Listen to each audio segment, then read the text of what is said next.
জয় ঠাকুর। শ্রী শ্রী রামকৃষ্ণ পুঁথি তৃতীয় খণ্ডের অন্তর্গত আজ থেকে আমরা শুরু করব মনমোহন ও রামের মিলন। ঠাকুরের অন্তরঙ্গ পার্ষদগণের এখন আস্তে আস্তে একসাথে মিলন হচ্ছে। আজকের অধ্যায়টিও সেই রকমই একটি। মনমোহন মিত্র কন্যগড়ে বাড়ি এবং রামচন্দ্র দত্ত তার মাসতুতো ভাই, এদের কি করে মিলন হলো এবং এরা ঠাকুরের জীবনের সঙ্গে কিভাবে জড়ালেন সেইটি নিয়েই এই অধ্যায়টি, মনমোহন ও রামের মিলন। পর্ব 386, পৃষ্ঠা সংখ্যা 249। আজকের পাঠ প্রথম দিন, মনমোহন ও রামের মিলন। জয় প্রভু রামকৃষ্ণ অখিলের স্বামী, জয় জয় গুরু মাতা জগত জননী, জয় জয় দোহাকার যত ভক্তগণ, সবার চরণ রেণু মাগে এ অধম।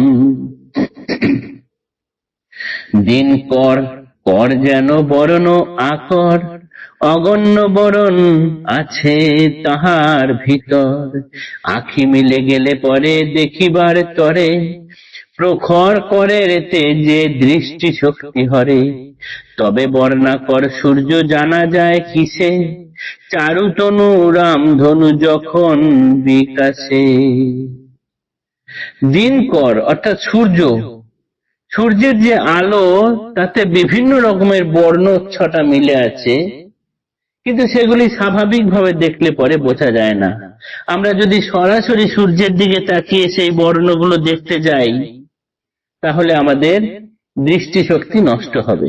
তাহলে এই সূর্যের যে বর্ণগুলি সেইগুলো জানা যাবে কিসে, কি কি আছে না, যখন রামধনু ওঠে সেই রামধনুকে দেখলে পরে বোঝা যায় যে তার মধ্যে কি কি রং আছে। তেমতি বিভুর কায়া মহা জ্যোতিষ্মান, আঁখিতে না পারে নরে করিতে সন্ধান। তেমনি বিভুর কায়া হচ্ছে মহাজ্যোতিষ্মান, এমন যেটি এই মানুষের চোখে সন্ধান করতে পারে না।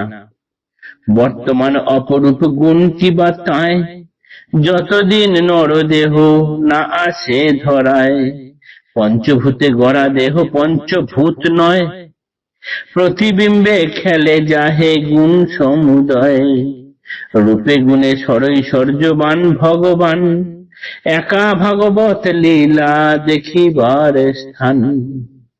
অপরূপ রূপ গুণ ভুবন মোহন, দেখিবার সাধ যদি থাকে তোর মন, এক মনে শ্রবণ করহ দিবা রাতি, সৎ দৃষ্টি জন্মে যায় রামকৃষ্ণ পুঁথি। এখন যে ভগবান আমাদের সামনে ধরায় অবতীর্ণ হয়েছেন, তিনি সরৈশ্বর্যের গুণে গুণান্বিত, তার রূপ গুণ ভুবন মোহিত করে। তাকে যদি দেখার স্বাদ থাকে হে মন, এক মনে শ্রবণ করো দিন রাত এই রামকৃষ্ণ পুঁথি, তাতে কি হবে? অন্তত সৎ দৃষ্টি জন্মাবে। সরৈশ্বর্যবান প্রভু রাজ রাজেশ্বর, কখনো একাকী নহে সঙ্গে সহচর, নানা বেশে পারিষদ সঙ্গ পাঙ্গগণ, সময়েতে লয় ধরায় জনম।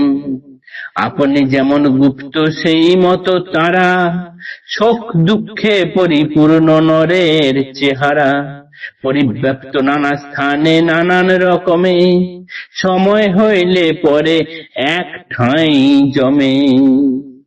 শ্রী মনমোহন মিত্র কন্যগড়ে ঘর, কার্য হেতু বাসাবাটি শহর ভিতর, ভক্তবর শ্রী প্রভুর আত্মগণ তিনি,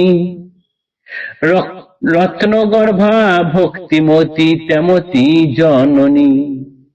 ভগিনীগণের মধ্যে সেজ যিনি তার, ভক্তির গুণের কথা নহে বলিবার, সময়ে বলিব পরে পাবে পরিচয়, ধৈর্যের কথা এ তো পুতল আর নয়।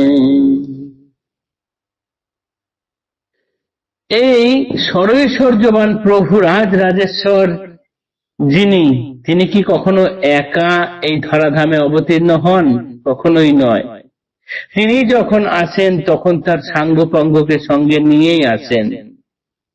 নিজে যেমন গুপ্ত অবস্থায় নেমেছেন, তার যারা সাঙ্গপাঙ্গ তারাও সেই রকমই মানুষের মতোই সাধারণ চেহারা নিয়ে গুপ্ত অবস্থায় এখানে নেমেছেন।